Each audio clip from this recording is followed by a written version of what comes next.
Նրանից հետո դուք ձեր բողոքը մեկ մեղավոր։ Մեր բողոքը զրո է դառնում դրանից հետո ցավը տանը։ Եթե մի մեքենա չունեցեք, մեր բողոքը զրո է դառնում։ Էլի չենք այսքան հավաքվել։ Մեր գյուղացիների զգալի մասը միացել էին Գառնի բողոքի ակցիային։ Բարձրացրել էին Գեղարդա լճի ինքնահոս ոռոգման համակարգի հետ կապված խնդիրներ։ Վարչապետի կողմից խոստում եղավ, ինքը ասաց, որ տեղյակ չի դարձի, ընդհանրապես չի տիրապետում, ասաց կծանոթանա, այնուհետև կգան քննարկման մեր համայնքի բնակիչների հետ։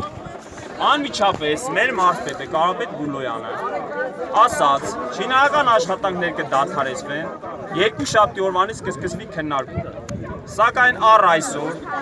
բողոքի ձայն բարձրացրած գողթ համայնքի բնակիչների հետ որևէ քննարկում չի եղել։ Երկու անգամ թափ են առել։ Անպայման։ Տեղյակ չեք։ Թափն այդ խոսքը չի Որ Հովիկ Աբրահամյանի դադարեցրի պարզավոր այսօր մեր պահանջը հետևյալն է, անկախ նրանից նոր ծրագիր կլինի թե չի լինի, գոյություն ունեցող ծրագիրը, որի հիման վրա կատարում են շինարարական աշխատանքները, պետք է չեղարկվի, այնուհետև գան քննարկման, եթե այս համայնքի բնակիչների շահերից բխող այլ ծրագրեր կլինեն, քննարկման արդյունքում համաձայնություն կլինի, ապա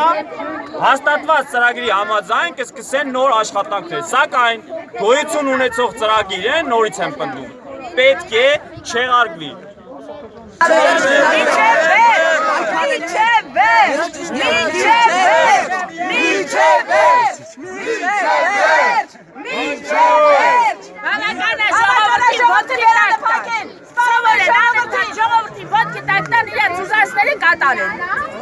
Հիմա էլ է դարի չի։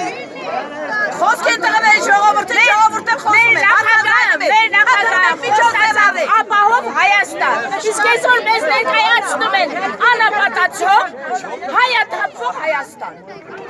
Համարտես յուղը թողարն է։ Այս երկու գյուղից որ ժողովուրդը կպած մնում է, սրացել են Հետևակի ավել են յուղը։ Հայաստանը նոր հանդիսանակ աշխատել։